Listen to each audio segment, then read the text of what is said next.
कपट, शातिर, षड्यंत्र, पर किसी और की चीज फिर भी अपनी नहीं हो सकती।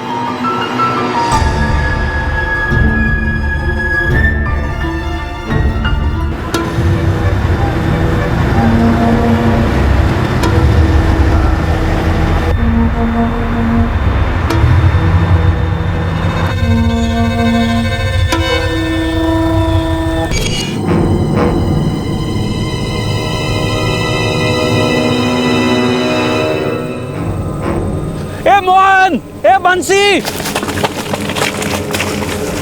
શું થાય? आ जुओ।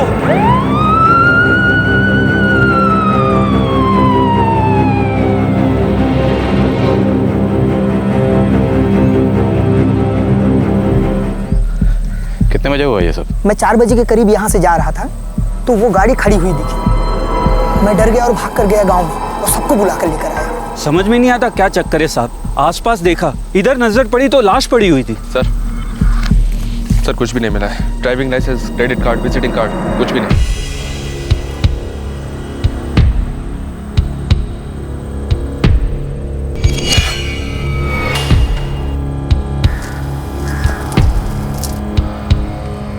दुपट्टा है किसी लेडीज का।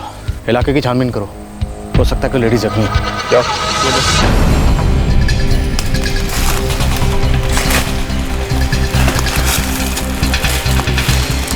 गाड़ी की हालत एकदम ठीक ठाक है, एक्सीडेंट का केस तो नहीं लगता। MH027Y76 मुंबई की गाड़ी है।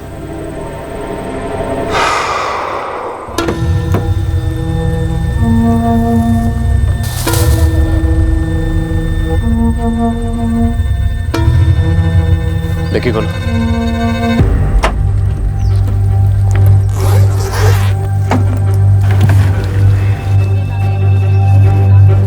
सिर्फ जेंट्स के कपड़े हैं, लेडीज के नहीं।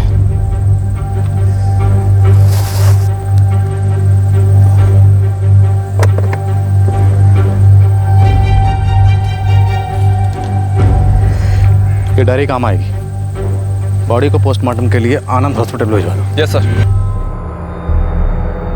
मौत एक्सीडेंट से नहीं हुई है, ये बात तो पक्की है। काफी खून बह जाने से मौत हुई है। कोई तेज धार ब्लेड या फिर कोई कटर या फिर ऐसी कोई धार वाली चीज से। उम्र 50 के करीब होगी। 55 से ऊपर तो लगता है। सुसाइड हो सकता है? हो सकता है, पर सुसाइड करने के लिए कोई 1 या 2 कट करेगा। इतने सारे क्यों, और वो भी दोनों हाथों पर।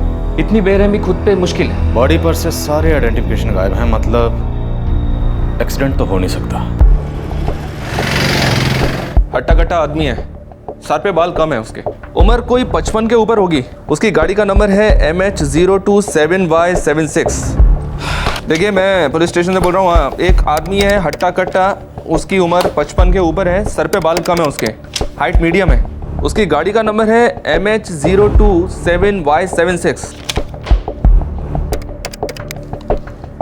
सब्जियां अभी भी फ्रेश हैं, इसका मतलब ज़्यादा देर पहले नहीं खरीदी गई थी।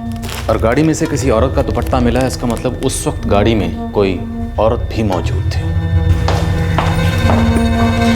सर डायरी में A से लेकर H तक के सारे नंबर डायल करके देख चुका हूँ, लेकिन कुछ पता नहीं चला। कोई तो ऐसा नंबर होगा। होम, बा, कुछ नहीं सर, ज़्यादातर नंबर मुंबई के हैं, कुछ नंबर अहमदाबाद के भी हैं। हाँ लेकिन एक बात है सर, सबके सब नंबर धंधे से जुड़े हुए हैं। मेरा मतलब है ज़्यादातर शेयर मार्केट से। एक काम करो, कल सुबह बाकी के नंबर भी ट्राई करो। Yes sir. वासद गुजरात में एक सड़क के पास 55 से 60 साल की उम्र के एक आदमी की लाश मिली और पास ही मिली एक कार। यह बात बिल्कुल साफ थी कि यह मौत दुर्घटना से नहीं हुई थी, यह एक कत्ल था। लेकिन लाश की शिनाख्त नहीं हुई थी। लग रहा था कि यह एक ब्लाइंड मर्डर केस था। एक दुपट्टा, एक ताजी सब्जियों का बैग, जुर्म की सिर्फ यही एक दस्तक थी जो वहां मौजूद थी, जो शायद मुजरिम अनजाने में पीछे छोड़ गया था।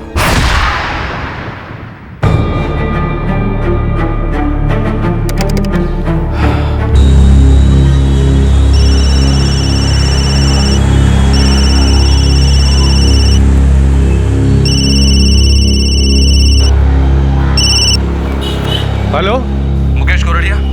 हाँ जी बोल रहा हूँ, आप कौन? बोरसद पुलिस गुजरात से, सब इंस्पेक्टर गढ़वी। जी बोलिए। देखिए हमें एक आदमी की लाश मिली है।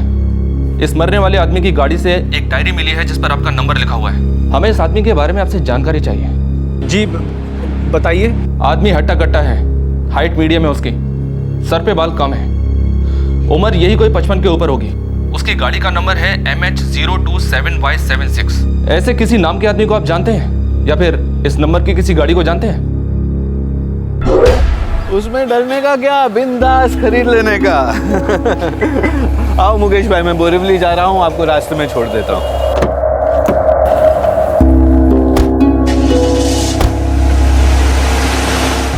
सर आपने जैसा बताया उससे तो लगता है शायद वो जितेन भाई है। जितेन भाई?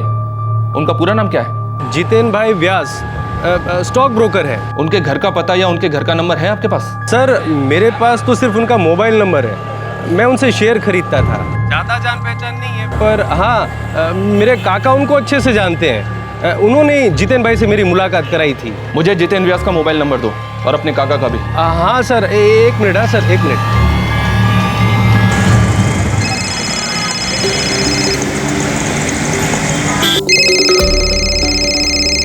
પપ્પા તમારો ફોન છે। कौन છે? हेलो, जय श्री कृष्णा। अंबालाल गोरड़िया बोल रहे हैं? हाँ जी, बोलू जू। आप कौन? मैं बोरसद पुलिस स्टेशन गुजरात से सब इंस्पेक्टर गढ़वी मुकेश गोरड़िया ने मुझे आपका नंबर दिया है। बात क्या है साहब? मुझे स्टॉक ब्रोकर जितेन व्यास के घर का पता और उसका नंबर चाहिए। हाँ, लेकिन हुआ क्या है साहब? एक लाश मिली है, उसकी पहचान करवानी है। शायद वो जितेन व्यास की हो। हे भगवान, एक मिनट होल्ड करो साहब, मैं देता हूँ।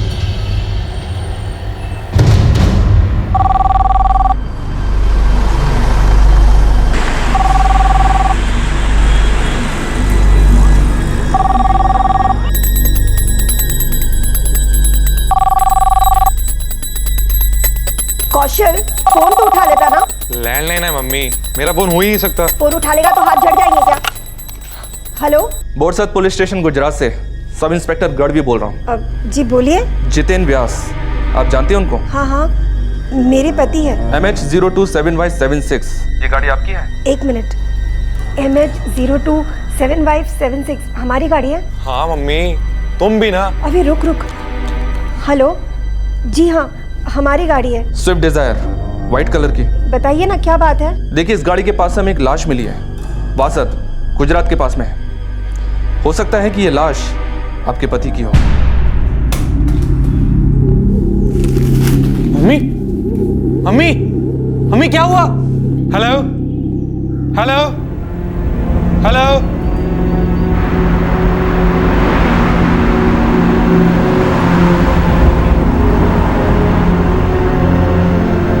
वासद में गाड़ी मुझे ये भी नहीं पता था कि पापा अहमदाबाद गए हुए। क्या जितेन कल लौटने वाला था अहमदाबाद से? पता नहीं, वो घर में कभी कुछ बताते थे।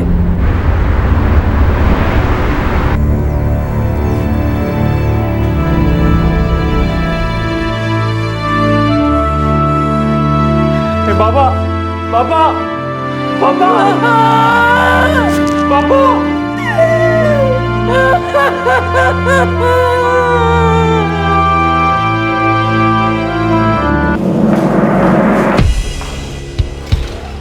सर, व्यास फैमिली ने बॉडी पहचान ली है। मरने वाले का नाम है जितेन व्यास, उम्र 58 साल। ये मुंबई में स्टॉक ब्रोकर था। 8 दिसंबर को उस दिन वो अहमदाबाद जाने के लिए निकले थे। जी आप कब तक लौटेंगे? पता नहीं। एक ही सवाल बार बार क्यों पूछती हो? कितनी बार बोला है, जब मैं बाहर जाता हूं तो टोका मत करो। काम कब खत्म होगा अभी से कैसे बता सकता हूं? लेकिन हर बार वही सवाल, कब लौटोगे? उन्होंने बताया नहीं कि वो अहमदाबाद किस काम से आए थे? पापा कभी कुछ बताते ही नहीं थे, कहाँ जा रहे हैं, क्या काम है, कब लौटेंगे। और अगर कभी पूछो तो मम्मी पे नाराज होते थे। वो कभी भी चले जाते थे, अचानक ही घर से निकल जाते थे। कुछ पता नहीं चलता था कि वो कहाँ गए, कब वापस लौटेंगे, क्यों गए, कुछ नहीं। उनके अहमदाबाद आने के बाद से आप में से किसी की उनसे फोन पे बात नहीं हुई? 13 दिसंबर को मैंने उन्हें फोन किया था, ये पूछने के लिए कि वो ठीक है कि नहीं। ठीक होना का क्या मतलब है? तुम्हें कितनी बार बोला है मुझे ऐसे फालतू सवाल पूछकर मेरा समय बर्बाद मत करो। वापस कब तक आओगे? जब काम खत्म होगा तो मैं घर ही आऊँगा। तुम्हें मुझसे कोई काम था? नहीं नहीं, ऐसे ही पूछा। अब फ़ोन रखता हूँ, लेट हो रहा है, काम पे निकलना है।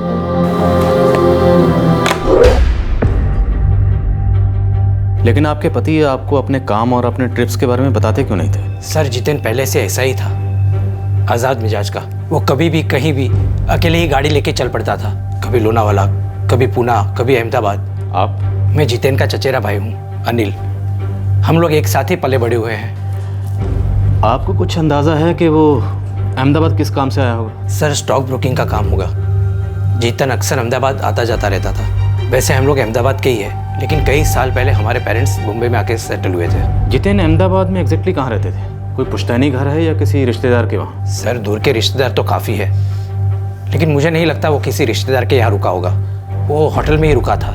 9 तारीख को मेरी बात हुई, तब मणिनगर में कई होटल में था वो।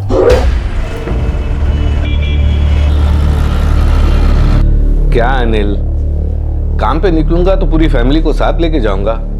तू भी कैसी बात कर रहा है?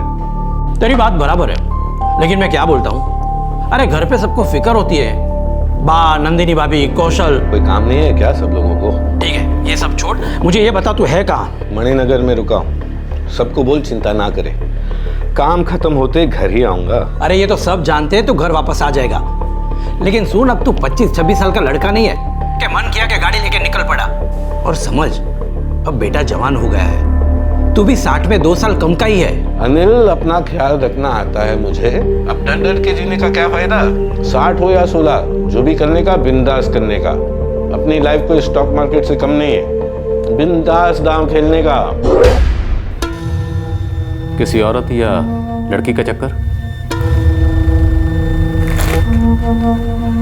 ये दुपट्टा हमें उनकी कार में मिला है। उस दिन उनके साथ कोई औरत भी थी। नहीं सर, जितेन जैसा भी था वो लफड़ेबाज नहीं था।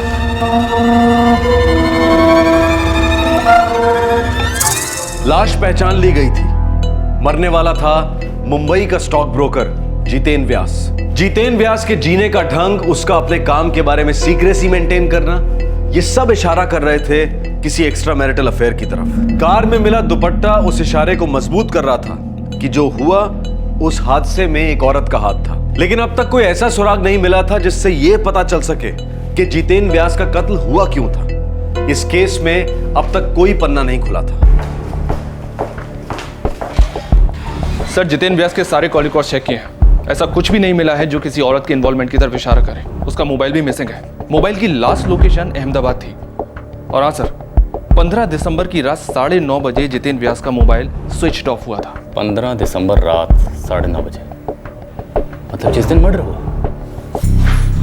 हम मर्डर स्पॉट पे पहुंचे 15 दिसंबर को शाम को तकरीबन 4:45 बजे, और पोस्टमार्टम की रिपोर्ट के मुताबिक कत्ल 1:30 से 3:30 के बीच में हुआ है। इसका मतलब जिस दिन जितेन व्यास का कत्ल हुआ उस दिन उसका मोबाइल रात को 9:30 बजे तक ऑन था और अहमदाबाद में था, मणिनगर में। एक काम करो, खबरियों को काम पे लगा दो, जितेन व्यास से जुड़ी छोटी से छोटी बात का पता लगाओ। आई एम श्योर कोई ना कोई ऐसी बात जरूर है जिसके बारे में उसकी फैमिली भी नहीं जानती। कई गड़े मुर्दे उखड़ने वाले हैं। इदम विष्णु चक्रमेते दानी ददे बदम समूढ़मस्य पाकु सुरेश्वाहा सहस्रशी रेखा पुरुखा सहस्राक्ष सहस्रपात सभूमिकु सर्वतस्वत तिष्ठत् दशांगुलम पुरुष एवेदकु सर्वंचत् भूतं चच्च भाव्यम उताम्रतत्वशेषानो जदन्ने नातिरोहति ये।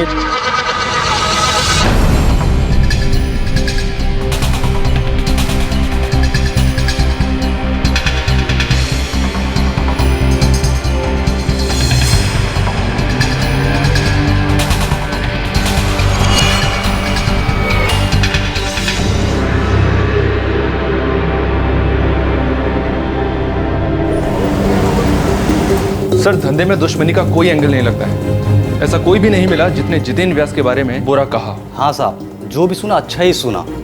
यहाँ तक कि लोग कहते हैं कि बड़े दिल वाला था, दिल खोल कर मदद करता है। साहब मुंबई में एक कॉलेज है जहाँ पर स्टूडेंट्स को वो स्कॉलरशिप भी इनाम में देता था। लेकिन वो अहमदाबाद किसी ऐसे चक्कर में आता जाता था जिसकी खबर किसी को नहीं थी, यहाँ तक कि उसकी फैमिली को भी नहीं। मतलब वो सबसे छुपा के कोई ना कोई काम जरूर कर रहा था। वो कॉलेज मुंबई में कहाँ पर है? जहाँ पे वो स्कॉलरशिप देता था। मलाड में बता रहा है। मुंबई पुलिस को इन्फॉर्म कर दो। कल हम तहकीकात के लिए आ रहे हैं।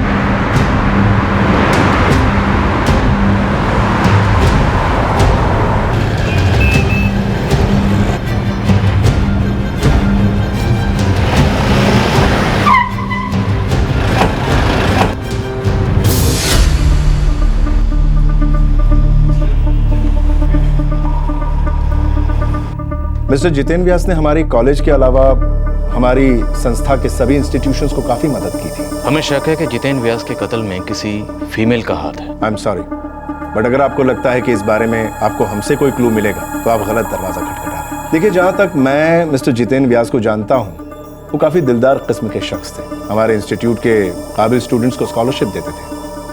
बस इसके अलावा मैं उनके बारे में कुछ नहीं जानता। जिन स्टूडेंट्स को उन्होंने स्कॉलरशिप दी थी उनकी लिस्ट हमें मिल सकती है? मैं एडमिनिस्ट्रेशन डिपार्टमेंट से बात कर लेता हूँ, आपको लिस्ट मिल जाएगी। Thank you. ऐसी कोई रेगुलर स्कॉलरशिप तो नहीं है इसमें। आखिरी स्कॉलरशिप सर व्यास ने 2 साल पहले दी थी बीकॉम फाइनल ईयर के स्टूडेंट अंकुश पांड्या को। पता करो इस अंकुश पांड्या को, हो सकता है इस केस की कोई कड़ी उसके पास से मिले।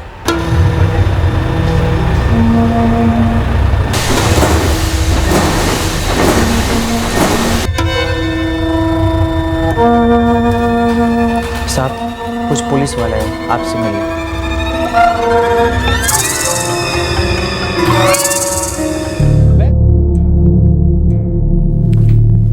Excuse me sir. Mister Ankush Pandey? जी, आपसे फोन पे बात हुई थी। आप जितेन व्यास को जानते हैं? हाँ, क्या हुआ सर? उनका कत्ल हो चुका है। My God. हमें शक है कि उनके कत्ल में किसी लड़की या औरत का हाथ है। मिस्टर जितेन व्यास ने आपको स्कॉलरशिप दी थी? जी सर। आपसे पहले उन्होंने 2 लड़कियों को और स्कॉलरशिप दी थी। उनके बारे में हमें कुछ पता नहीं चल पा रहा है। तो क्या आप हमें बता सकते हैं कि मिस्टर जितेन व्यास का किसी लड़की के साथ कुछ? नहीं सर, वो तो बहुत ही अच्छे इंसान है। I mean, अच्छे इंसान थे। मैं उनसे पहली बार कॉलेज के एनुअल अवार्ड फंक्शन में मिला था।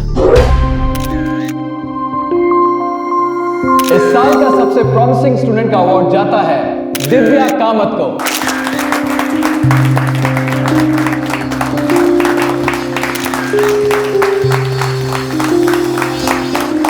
और सेकेंड ईयर स्टूडेंट्स में बेस्ट स्टूडेंट का अवार्ड जाता है अंकुश पांड्या को।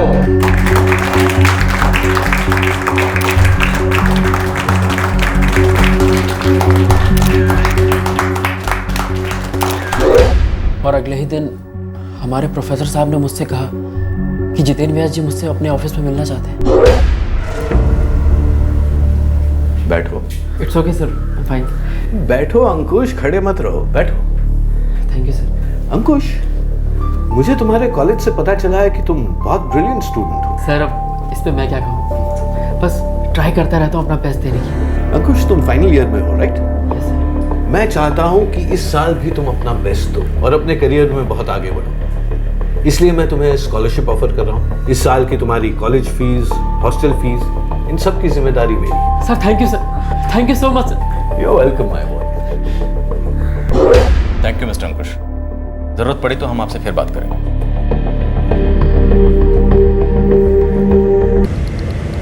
कहीं ऐसा तो नहीं जितेन व्यास दोहरी जिंदगी जी रहा था? मुंबई और अहमदाबाद और इसकी इस दोहरी जिंदगी के बारे में कोई नहीं जानता था, खासकर इसकी फैमिली जो मुंबई में रहती। लेकिन सर ऐसा भी तो हो सकता है फैमिली वाले को जानते हो पर छुपा रहे हैं। Quite possible.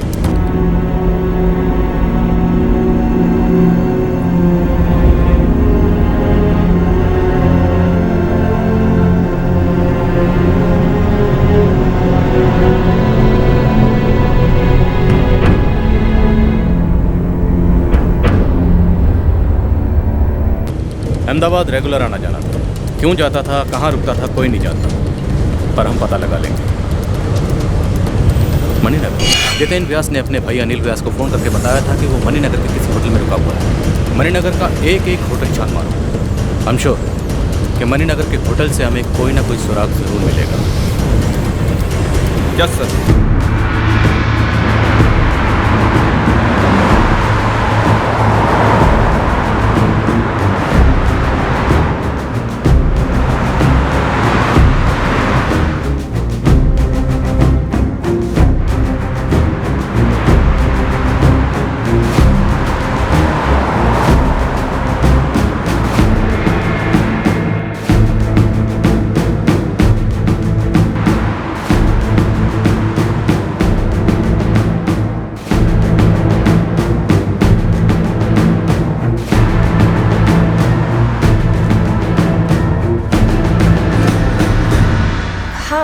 ये मिस्टर जितेन व्यास है, हमारे होटल के क्लाइंट हैं।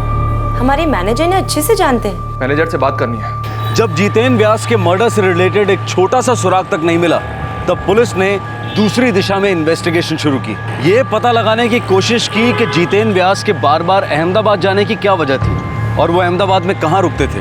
पुलिस ने पहले उस होटल का पता लगाया जहां जितेन व्यास ठहरते थे और उसी होटल से पुलिस को इस केस का सबसे बड़ा ब्रेक थ्रू मिला। हाँ सर, जितेन भाई हमारे रेगुलर क्लाइंट थे। 2 साल से रेगुलर यहाँ आ रहे हैं सर। अब उनकी मौत के बारे में सुनकर हमें शक है कि उनका कत्ल किसी औरत ने किया है। आपने इस होटल में उनके साथ किसी औरत को देखा है? हाँ सर, एक औरत थी तो सर मेरे को पक्का याद है 15 दिसंबर को जब उन्होंने चेकआउट किया था तब मैं उन्हें विश करने के लिए गया था। उस वक्त वो औरत थी उनके साथ में। सर जी, आई होप आपको कोई तकलीफ नहीं हुई होगी। नहीं नहीं, बिल्कुल नहीं। दोबारा सेवा का मौका जरूर दीजिएगा सर। जरूर जरूर।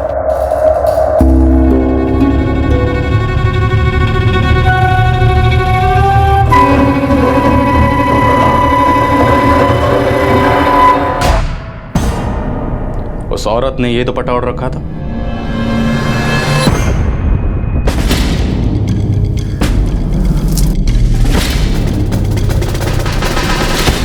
हाँ सर, यही दुपट्टा था। कौन है वो औरत? सर वो तो पता नहीं, क्या है कि क्लाइंट के पर्सनल मामलों में हम बिल्कुल नहीं पड़ते। मुझे सीसीटीवी फुटेज देखना है। सॉरी सर, बट होटल में सीसीटीवी कैमरास नहीं लगे। वो काम चालू है ना, पर सर कुछ दिनों में लग जाएंगे। हर होटल का यही स्टैंडर्ड जवाब है। कोई रूम सर्विस बॉय, कोई फ्रंट डेस्क स्टाफ, जो भी इस औरत के बारे में कुछ भी बता सके, जल्दी बुलाइए उसे। साहब, उस औरत को मैंने जितेन साहब के साथ कई बार देखा है इस होटल में आते जाते। उस औरत का नाम जानते हो? नहीं साहब। उस औरत के बारे में कुछ भी देखा हो, सुना हो, कुछ भी?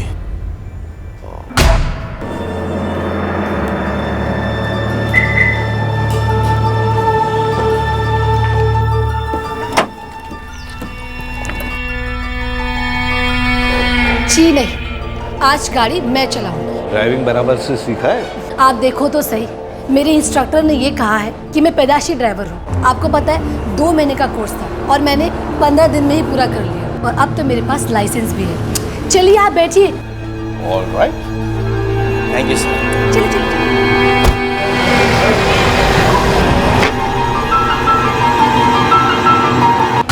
बस साहब, मैं इतना ही जानता हूँ। Thank you. 15 दिनों में ड्राइविंग सीखी है, मतलब किसी ड्राइविंग स्कूल में गई होगी।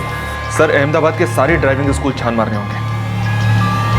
हमें किसी भी हालत में इस औरत तक पहुंचना ही होगा। पुलिस की तहकीकात उन्हें उस होटल तक ले आई जहां मुंबई के स्टॉक ब्रोकर जितेन व्यास अहमदाबाद आने के बाद रुका करते थे। साथ ही ये भी पता चला कि वासद गुजरात के पास जिस दिन उनका कत्ल हुआ था, उसी दिन उन्होंने होटल से चेकआउट किया था और उस वक्त उनके साथ एक औरत थी। उस औरत तक पहुंचने का अब तक सिर्फ एक ही सुराग हाथ आया था और वो ये कि उस औरत ने कहीं किसी ड्राइविंग स्कूल से ड्राइविंग सीखी थी।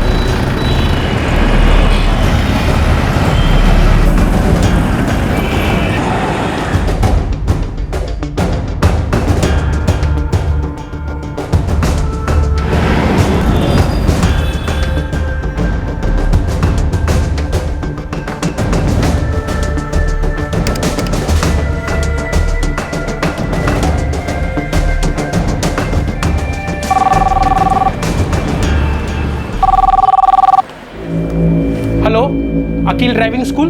देखिए, एक लड़की है, दुबली पतली है, गोरी है। उसने 15 दिनों के अंदर अंदर ड्राइविंग सीखी थी। 15 दिन में? हाँ साहब, एक लेडी थी, हाथ काफी साफ था उसका, पिछले महीने ही गाड़ी सीख के गई।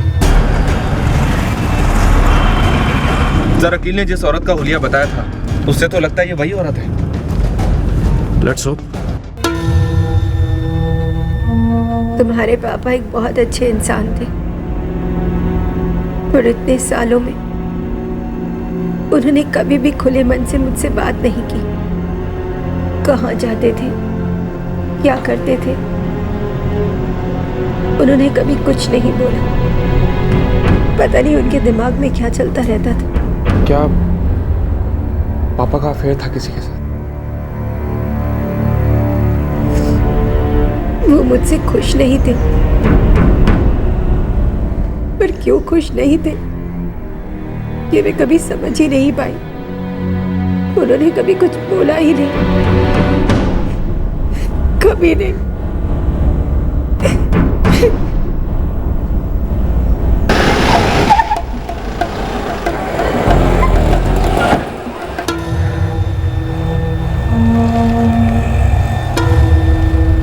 साहब, ये दुपट्टा तो मैं नहीं पहचानता, पर आप लोगों ने जो हुलिया बताया है, ऐसी एक लेडी को मैंने ट्रेनिंग दी थी।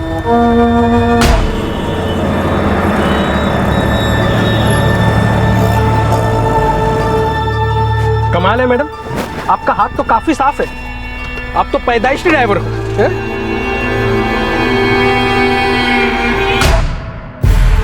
कौन थी वो औरत?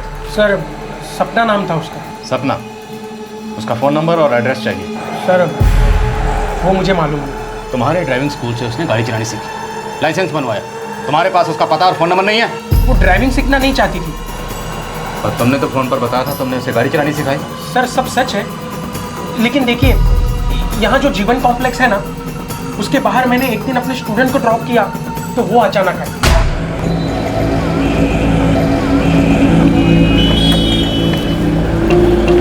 चल। एक्सक्यूज मी, मुझे ना ड्राइविंग सीखनी थी। सिखा देंगे ना मैडम जी, उसमें क्या है? एक्चुअली ना मुझे ड्राइविंग आती है, बस थोड़ी प्रैक्टिस की ज़रूरत है। जी, वो भी करा देंगे। कल से शुरू करें? जी हाँ, बिल्कुल, क्यों नहीं। सर जी, वो सिर्फ हाथ साफ करना चाहती थी। मैं उसको जीवन कॉम्प्लेक्स से 4 बजे पिकअप करता था और उधर ही छोड़ देता था।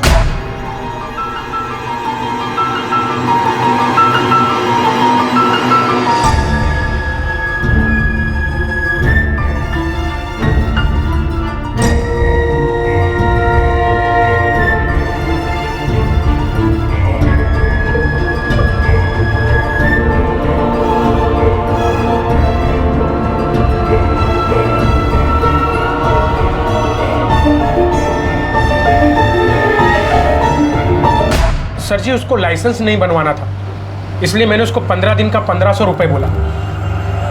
लेडीज लोग पे आदमी लोग आराम से भरोसा कर जाता है, यही मिस्टेक हो गई। वो जीवन कॉम्प्लेक्स में नौकरी करती थी? वो तो पता नहीं, लेकिन रोज वहीं मिलती थी। है कहाँ ये जीवन कॉम्प्लेक्स? जी यही, ये मणिनगर में। ऐसा लग रहा था कि पुलिस का तीर बिल्कुल सही निशाने पर लगा था, लेकिन पुलिस के पास अब तक सिर्फ एक आधा अधूरा नाम था, सपना। एक आदमी जिसकी छवि अपने परिवार में, अपने शहर में इतनी साफ सुथरी थी, उसका इस सपना नाम की औरत के साथ क्या रिश्ता हो सकता है? और क्या सपना का जितेन व्यास के मर्डर के साथ कोई ताल्लुक था?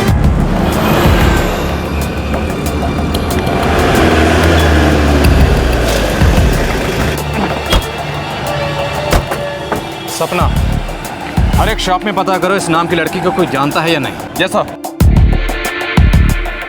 तुम इधर जाओ।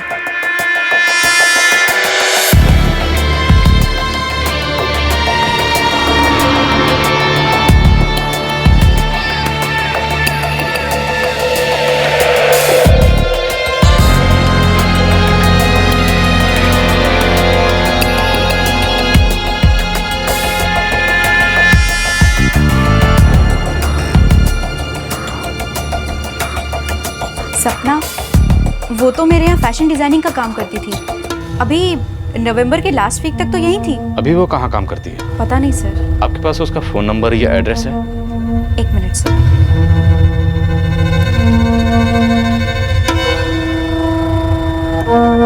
हाँ सर, उसका नंबर है 44467898। सपना Pandya. Pandya?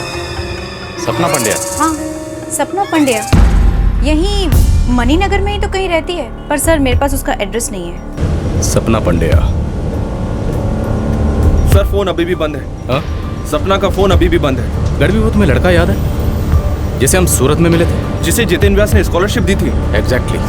Excuse me sir. Mister Ankush Pandey? जी, आपसे फ़ोन पे बात हुई थी। अंकुश पंड्या?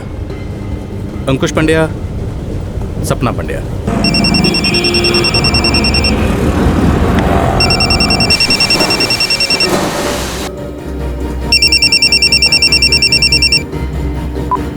हेलो, बॉर्सर से इंस्पेक्टर अंतानी बोल रहा हूँ। सपना पंड्या को जानते हो? सर, मेरी बड़ी बहन है। क्या हुआ? अहमदाबाद में रहती है? हाँ सर, पर बात मणिनगर में? हाँ, मम्मी पापा के साथ रहती है। पर सर फैशन डिजाइनर है। हाँ सर, पर हुआ क्या है? आप इतनी पूछताछ क्यों कर रहे हैं? उसका एड्रेस बोल। सर बात क्या है बताएंगे मुझे? अहमदाबाद में उसका एड्रेस बोल जल्दी से।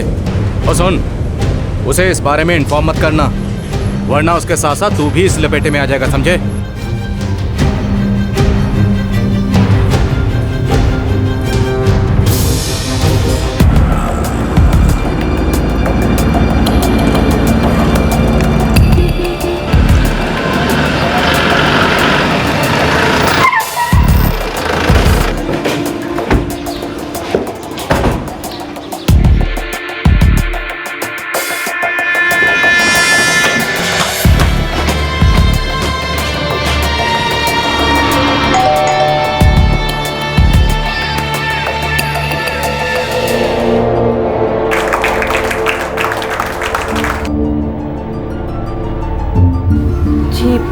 आप कौन?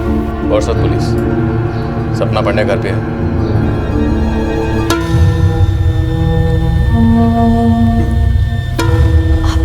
जी हाँ, ये दुपट्टा मेरा ही है। ये दुपट्टा आपने 15 दिसंबर को जितेंद्र व्यास की कार में छोड़ दिया था, जब उन्होंने ग्रैंड होटल से चेकआउट किया था। जी हाँ, इनफैक्ट मैंने उनकी कार भी ड्राइव की थी। उसके बाद मैं उन्हें यहाँ अपने घर लंच के लिए लेकर आई थी। उन्हें लंच वंच करवाने के बाद आप उन्हें वासद ले गई और वहां ले जाकर उनका कत्ल कर दिया। क्या? कत्ल? जी हाँ, मर्डर। कत्ल हो गया उनका? और आप ये क्या बकवास कर रहे हैं? मैं उन्हें यहाँ लंच के लिए लेकर आई थी।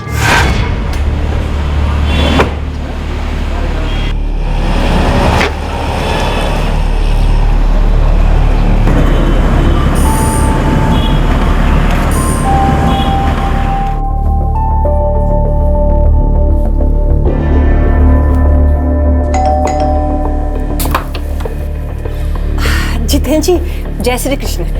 आइए ना।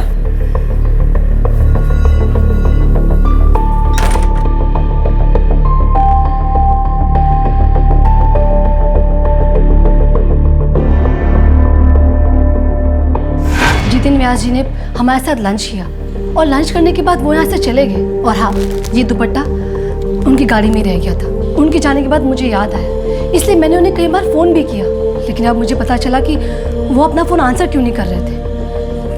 क्योंकि अहमदाबाद से मुंबई लौटते वक्त वासद में उनका कत्ल हो चुका था।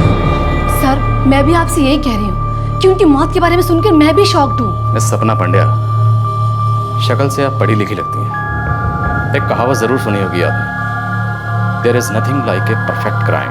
आपका मतलब क्या कहने का? परफेक्ट क्राइम वही होता है जहां पर तहकीकात सही तरीके से नहीं होती।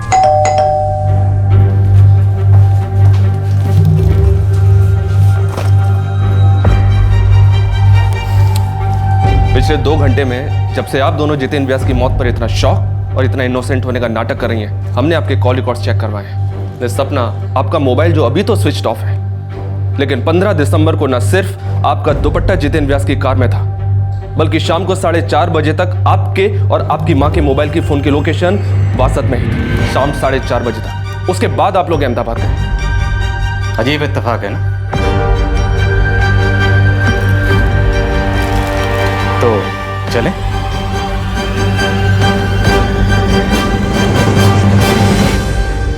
सपना पंड्या और उसकी मां संगीता पंड्या आखिरकार पुलिस उन तक पहुंची गई। पुलिस के पास इस बात की पक्की लीड थी कि ये दोनों वहां पर मौजूद थी जहां पर जितेंद्र व्यास की लाश मिली थी। लेकिन इस रहस्य से अब तक पर्दा नहीं उठ पाया था कि जितेंद्र व्यास का मर्डर आखिर हुआ क्यों था, क्या था इस जुर्म का मकसद, और क्या सचमुच इस जुर्म की दस्तक किसी ने नहीं सुनी थी।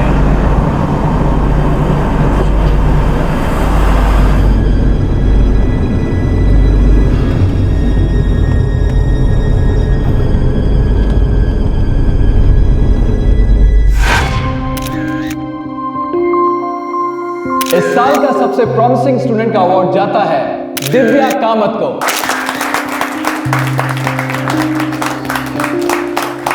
और सेकेंड ईयर स्टूडेंट्स में बेस्ट स्टूडेंट का अवार्ड जाता है अंकुश पांड्या को।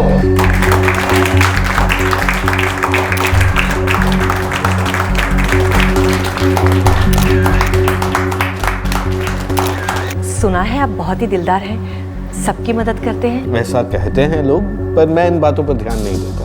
मेरे पास जो है बहुत ज्यादा है, इसलिए बांट देता हूँ। समझ में नहीं आता कैसे कहूँ। आप तो मेरे बेटे को जानते ही है ना, वो अंकुश पंड्या पढ़ाई में बहुत ही अच्छा है और हम चाहते भी हैं कि वो आगे तक पढ़े, लेकिन आप चाहती हैं कि मैं उसकी पढ़ाई में मदद करूं? एक्चुअली बड़ी मेहरबानी होगी आपकी अगर आप इस बारे में। बिल्कुल सोच सकते हैं इस बारे में, हम कहीं मिल सकते हैं, सारी बातें डिस्कस कर लें।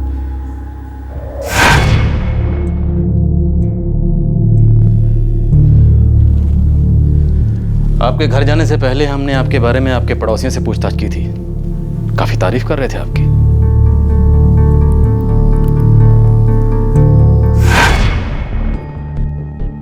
ज्यादा कुछ तो मैं बोलूंगी नहीं सर, पर हाँ 2 सालों में अचानक पंड्या जी के घर में बहुत सारे बदलाव नजर आने लग गए।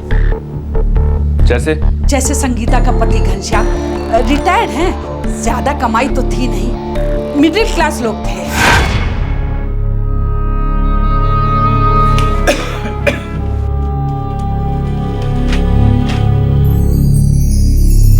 और अचानक घर में बहुत पैसा आने लगा। 2 सालों में हुआ ये सब कुछ। भगवान जाने कहां से इतना पैसा आया कि उन लोगों के रंग ढंग ही बदल गए। साहब, सोसाइटी में बहुत सारी बातें होने लगी। जहां धुआं है वहां आग तो होगी ना। लोगों में खुसुर फुसुर होने लगी। दोनों माँ बेटी के चाल चलन ठीक नहीं है। जिस दिन जितेन व्यास का कत्ल हुआ उस दिन आप दोनों का वासद में होना, और जब जितेन व्यास ने मणिनगर के ग्रैंड होटल से चेकआउट किया तब आपका उनके साथ होना, और जितेन व्यास की कार में आपके दुपट्टे का मिलना, ये सब साबित करने के लिए काफी है कि उनके कत्ल में आप दोनों का हाथ है।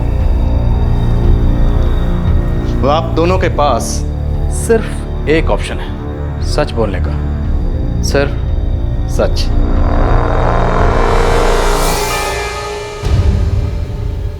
मैं आपसे अकेले में बात कर सकती हूँ? सिर्फ 5 मिनट।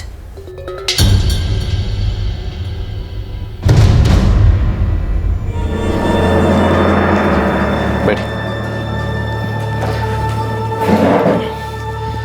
बोलिए। परफेक्ट क्राइम जैसा कुछ भी नहीं होता है, मैं मानती हूँ। और मैं ये भी मानती हूँ, जैसा आपने मुझसे कहा, कि परफेक्ट क्राइम तभी मुमकिन है जब उसकी तहकीकात ठीक से ना की जाए, या फिर की ही ना जाए। क्या चाहती हो? कीमत दे सकती हूँ मैं इस केस को बंद करने की कीमत। कितने? आपको कितने चाहिए? इट डिपेंड्स कि जुर्म क्यों हुआ, कैसे हुआ। इससे आपका क्या लेना देना? मैडम, जिसे खत्म करना है वो शुरू कैसे हुआ और क्यों हुआ ये तो जानना पड़ेगा। I mean, ये तो क्लियर है कि ये जुर्म तुमने किया, लेकिन ये क्यों हुआ और कैसे हुआ ये तो जानना पड़ेगा ना, ताकि मैं सबूतों को मिटा सकूं। मैं इस केस का इन्वेस्टिगेशन ऑफिसर हूं, इसलिए मुझे केस तो फाइल करनी पड़ेगी। केस में कोई प्रोग्रेस हुई या नहीं हुई, और अगर नहीं हुई तो क्यों नहीं हुई ये तो बताना पड़ेगा। जब तुम मुझे बताओगी कि ये जुर्म तुमने क्यों किया और कैसे किया, तभी तो मैं तय कर पाऊंगा कि इस केस को सल्टाना कैसे है और सल्टाने का रोकड़ा कितना लगेगा। ठीक है, मैं सब बताऊंगी, लेकिन आप मेरी माँ को इन सब से दूर रखेंगे।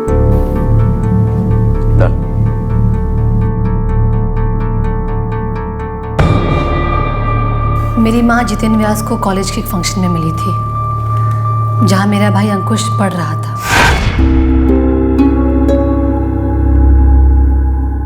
हम लोग बहुत गरीब थे, हमारा गुजारा बस हो जाता था। मेरे पापा की कमाई भी कुछ खास नहीं थी, और अब तो वो रिटायर भी हो चुके हैं। जितेन व्यास एक दिलदार आदमी था, उसने मेरे भाई अंकुश को स्कॉलरशिप भी दी थी।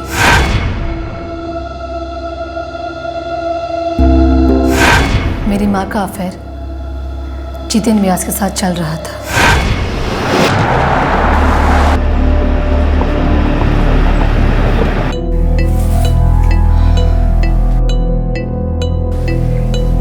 जितेन, तुम्हारी बीवी मेरे बारे में नहीं जानती है ना?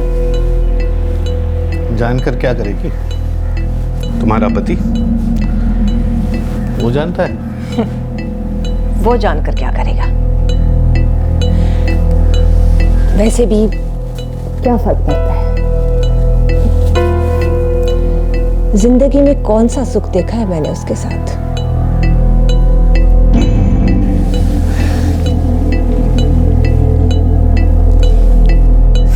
जितेन व्यास पिछले 2 सालों से लगातार अहमदाबाद आ रहा था मेरी माँ के साथ वक्त गुजारने।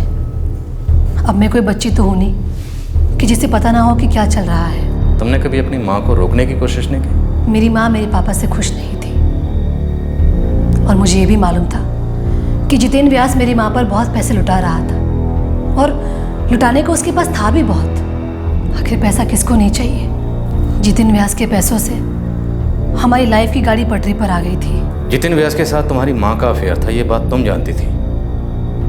जितेन व्यास की फैमिली इस बारे में जानती थी? नहीं। जितेन व्यास के पैसे से तुम लोगों की सारी ज़रूरतें पूरी हो रही थी, फिर उसे क्यों मार डाला?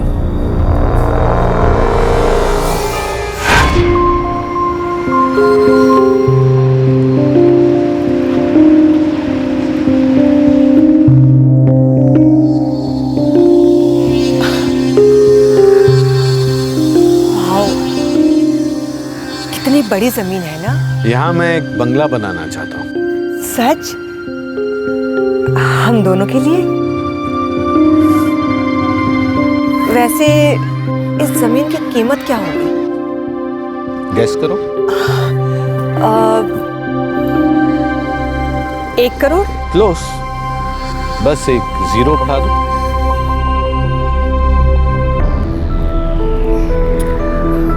10 करोड़। जितेन, 1 साल से हम लोग साथ में रह रहे हैं। इस रिश्ते में ना तो कोई बंधन है और ना ही कोई सीमा। कहना क्या चाहती हो तुम? जितेन, अगर मैं ये कहूं कि वो जमीन मेरे नाम कर दो तो मैं ये कहूंगा कि भूल जाओ। जितेन, हमारे बीच जो रिश्ता है उसकी खातिर भी नहीं। कभी कोई कमी होने दी है? अच्छी खासी जिंदगी जी रही हो। लेकिन कुछ तो ऐसा होना चाहिए ना जो सिर्फ मेरा हो, सिर्फ मेरा।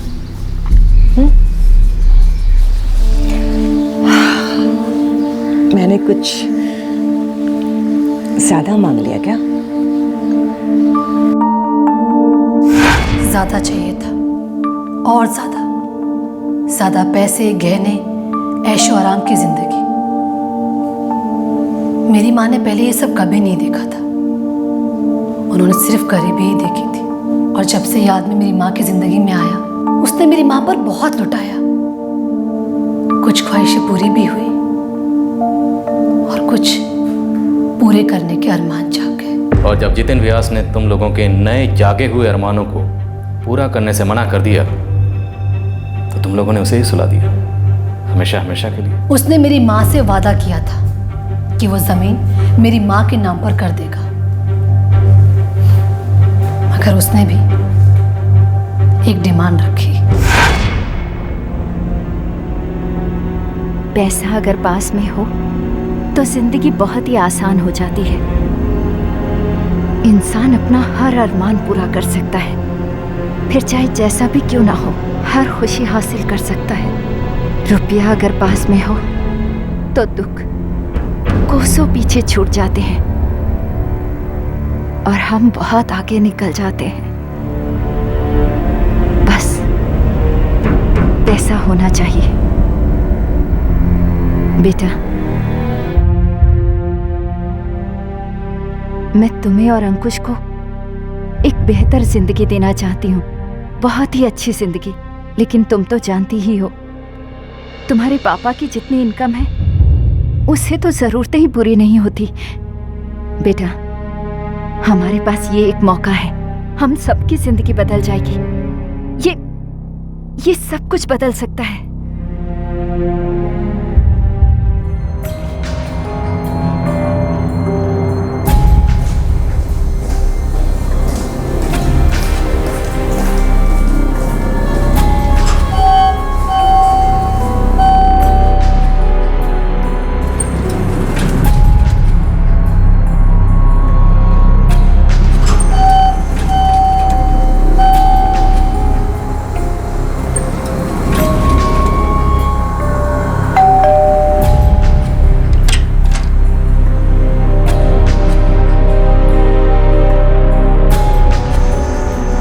जितेन को वो मिल गया था जो उसे चाहिए था, पर जो हमें चाहिए था वो जितेन दे नहीं रहा था। हर बार बात को टाल देता था।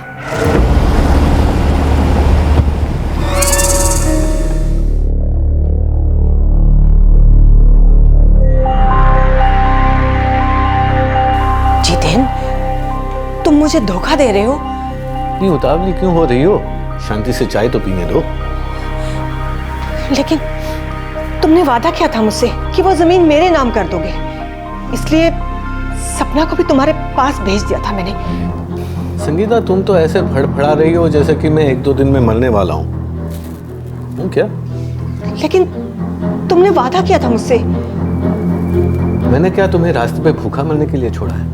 अच्छी खासी जिंदगी जीती हो, जो चाहती हो देता हूँ। इंसान को अपनी औकात से ज्यादा बड़े सपने भी नहीं देखने चाहिए।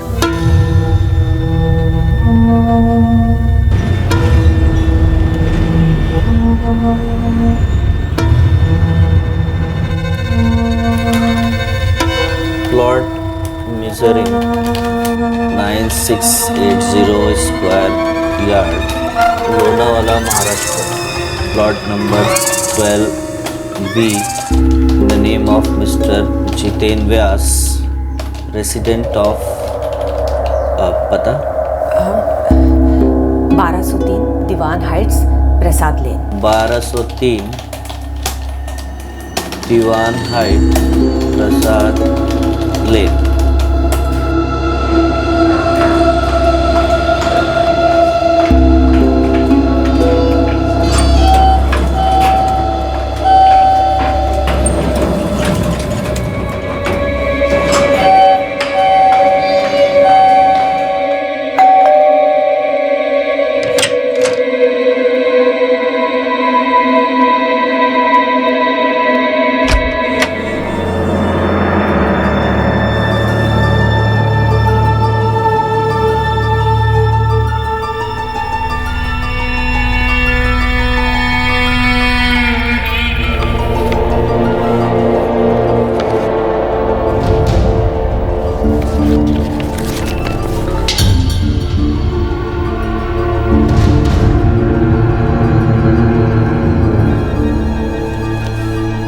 जितेन, जितेन, मैं जा रही हूँ। ओके, गुड नाइट, कल मिलते हैं। जितेन, मैं सोच रही थी कि मैं कैम्ब्रिज से कॉरेस्पॉन्डेंस का एक कोर्स कर लेती हूँ, फैशन डिजाइनिंग का। अच्छी बात है, कर लो। मुझे ना उसके लिए एक स्पॉन्सर चाहिए। सोचो मत, मेरा नाम डाल दो। आपका नाम तो मैंने पहले से ही दे दिया है। तो फिर वो क्या है ना, मुझे इन फॉर्म्स पर आपके सिग्नेचर चाहिए। मुझे ना ये कल ही सबमिट करना है। जितेन, सुन रहे हो ना आप? मुझे इन फॉर्म पर आपके सिग्नेचर चाहिए। मुझे कल ही सबमिट करना है, प्लीज कर दीजिए। ये लीजिए।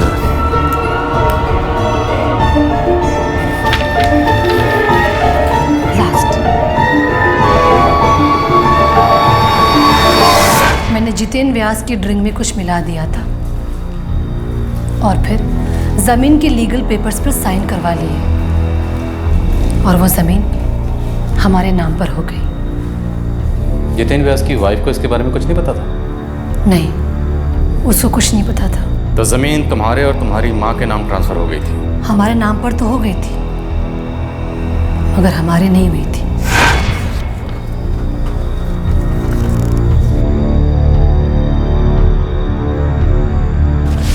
जमीन के पेपर्स तो हमारे ही नाम है, लेकिन जितेन जब चाहे हमें कोर्ट में घसीट सकता है। इतना सब कुछ करने के बाद भी वो जमीन हमें नहीं मिलेगी? अपनी मर्जी से तो वो देगा नहीं, कभी नहीं। तो करना क्या है? जमीन तो अब चाहिए ही, हर हाल में। जितेन व्यास की फैमिली को ना तो उसके अफेयर्स के बारे में पता था और ना ही लोनावला के जमीन के बारे में। अगर वो जमीन हमारे नाम पर हो जाती तो जितेन व्यास की फैमिली को कभी मालूम नहीं पड़ता। लेकिन उस जमीन का हमारे पास आने के लिए जितेन व्यास का दूर जाना जरूरी था, बहुत दूर। मुझे ना ड्राइविंग सीखनी थी। सिखा देंगे ना मैडम जी।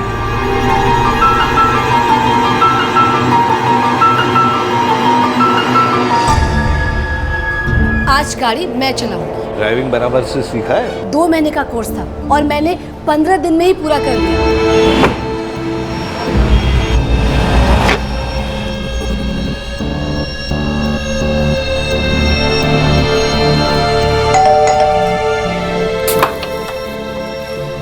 जितेंद्र जी, जय श्री कृष्ण। आइए ना।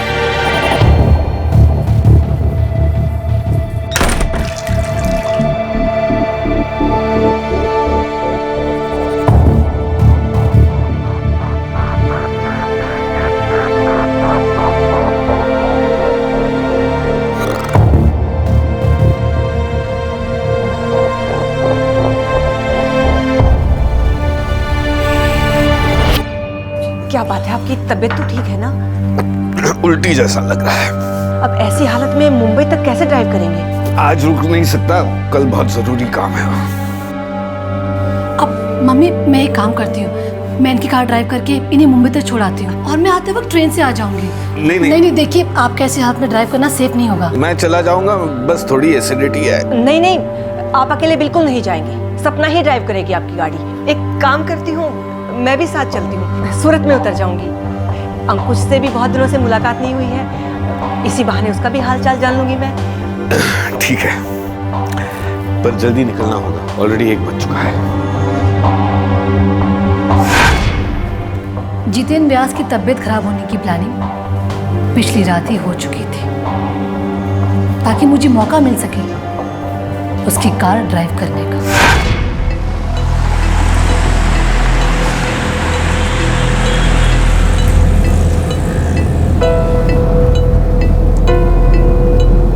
आनंद की तरफ ले ले। आनंद क्यों? अब आप आराम कीजिए ना, मैं तो सपना से कह रही थी। वो क्या है ना कि एक्सप्रेस हाईवे से आनंद की तरफ ले लेगी तो कुछ ताज़ी सब्जियां खरीद लूंगी मैं। अंकुश को अपने हाथों से खाना बनाकर खिलाना चाहती हूँ ना, इसलिए बस।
जल्दी भाग यहाँ से। अब तक ये मरा नहीं है। अरे मर जाएगा, हाथ की नसें जो काटे। चल जल्दी कर, छोड़ जल्दी।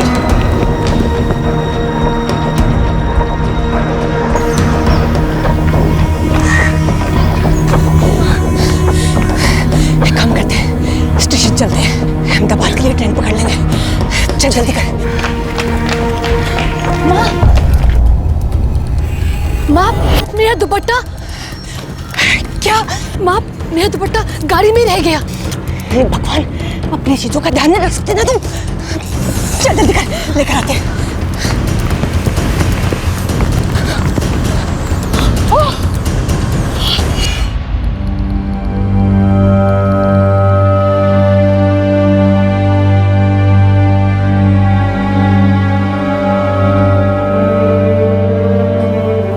माँ, हम लोग पकड़े तो नहीं जाएंगे ना?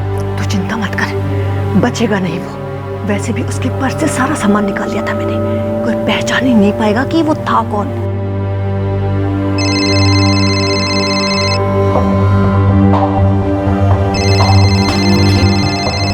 माँ, ये फोन किसका बज रहा है?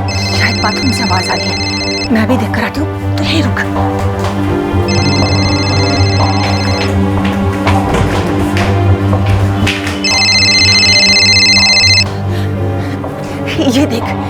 जितेन अपना मोबाइल बाथरूम में भूल कर चला गया। माँ जल्दी से स्विच ऑफ करो, जल्दी। तो कहानी खत्म हुई। अब उस जमीन पर क्लेम करने वाला कोई नहीं है। वो जमीन हमारी है, पूरे 10 करोड़ की जमीन। तो अब बोलो, क्या कीमत है आपकी? इतनी भी क्या जल्दी? पहले जरा तुम्हारी माँ से तो पूछने दो कि तुम जो कह रही हो वो सच भी है या नहीं। उससे क्या फर्क पड़ता है? फर्क तो पड़ता है। हमें भी अपनी चमड़ी बचानी है। कल को मेरी जगह कोई और ऑफिसर आया और उसने इस केस में हाथ डाला और कुछ और ही कहानी सामने आई तो अपने तो लग जाएगा।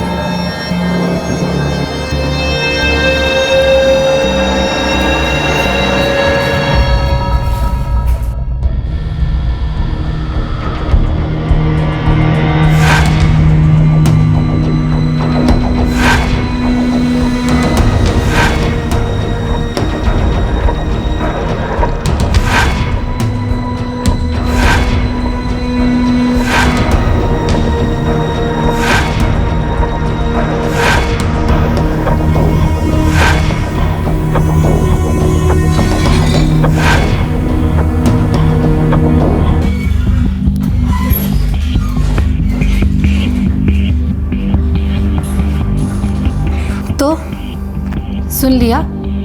Any doubt? No doubt. तुम दोनों माँ बेटे की कहानी एकदम सेम है, एकदम ज़ेरॉक्स। तो बोलिए, कितने चाहिए?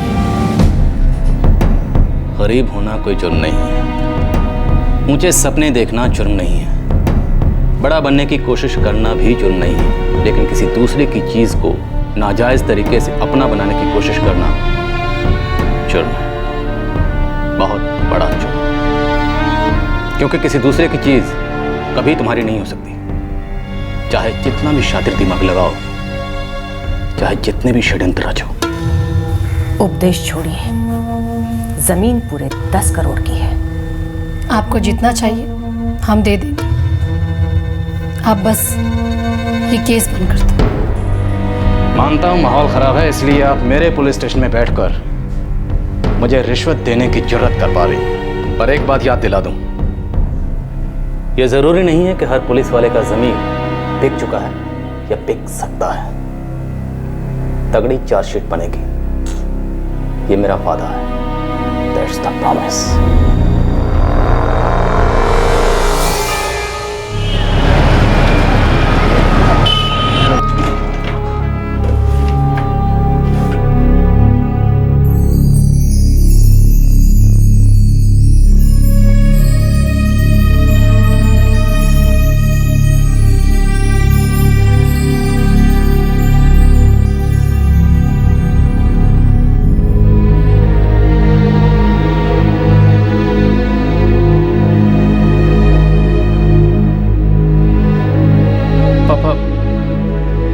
पापा, आप मेरे साथ सूरत चलो, मैं आपको यहाँ अकेले नहीं छोड़ सकता।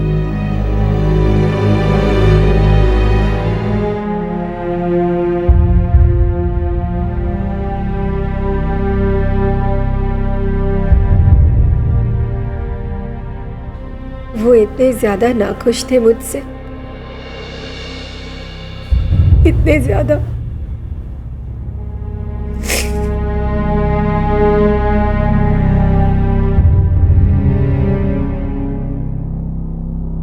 सपना और संगीता इस वक्त पुलिस हिरासत में है। पुलिस चार्जशीट फाइल करने की प्रक्रिया में है। संगीता का बेटा और सपना का भाई अंकुश इस बात से उतना ही बेखबर था जितना कि जितेन की पत्नी और उनका बेटा। जितेन व्यास की दोहरी जिंदगी के बारे में किसी को कोई खबर नहीं थी। अंकुश अब अपने पिता को सूरत ले गया है। एक सीधा साधा सच ये है कि जब भी कोई इंसानी दिमाग जुर्म को अंजाम देने के बारे में सोचता है तो वो दिमाग उस वक्त नेगेटिव थॉट्स के अंधेरे में गोते खाता है। सच को छुपाने की, सच पर पर्दा डालने की, सबूतों को मिटाने की भरसक कोशिश करता है। पर इंसानी दिमाग कितना भी शातिर क्यों ना हो, जुर्म की राह पर चलने में कोई समझदारी नहीं। जुर्म पकड़ा ही ना जाए, सामने ही ना आए, ऐसा हो नहीं सकता। जितेन का परिवार इस हादसे से बेहद टूट चुका है और संगीता और सपना के परिवार का भी यही हाल है। छल, कपट, शातिर, षड्यंत्र, इस सब के बावजूद भी किसी और की चीज कभी अपनी नहीं हो सकती। और ये सच दोनों पर लागू होता है। हम जब भी ये कहते हैं there can never be a perfect crime, तब हमें लोगों से ऐसी प्रतिक्रियाएं मिलती हैं कि ऐसे तो अनगिनत उदाहरण हैं जहां समाज के पावरफुल लोग जुर्म करते हैं और साफ बच निकलते हैं। ये बात गलत नहीं है, हमारे सामने जुर्म की ऐसी कई मिसालें हैं जहां पीड़ित को न्याय नहीं मिल पाया। गुनहगार आसानी से छूट गए और आजादी से घूम रहे हैं। हथेलियां गर्म की जाती रही हैं, सच बिकता रहा है। लेकिन विश्वास कीजिए, हमारे सामने ऐसी भी कई मिसालें हैं जहां पीड़ित को न्याय मिला है और गुनहगार को सजा, फिर वो चाहे कितना ही पावरफुल क्यों ना हो। आप किसी भी देश का इतिहास उठाकर देख लीजिए, दुनिया का कितना भी ताकतवर इंसान क्यों ना हो, लेकिन जुर्म करने के बाद उसे सुख, चैन और सुकून की जिंदगी नहीं मिलती। आप गलत मत समझिएगा, हम ईश्वर के न्याय या किसी डिवाइन रिट्रीब्यूशन की बात नहीं कर रहे हैं। हम बात कर रहे हैं, हम उल्लेख कर रहे हैं कुदरत के एक सीधे से नियम का। जितना आप देते हैं उससे ज्यादा ले नहीं सकते। इसी विचार के साथ हम आपसे विदा लेते हैं। आपसे फिर मुलाकात होगी क्राइम पेट्रोल दस्तक में एक और नए केस के साथ। तब तक अपना ख्याल रखें, सुरक्षित रहें और याद रखें, क्राइम नेवर पेज। जय हिंद। इस तरह के और भी एपिसोड देखने के लिए हमारे चैनल को सब्सक्राइब करें और बेल आइकन दबाना ना भूलें।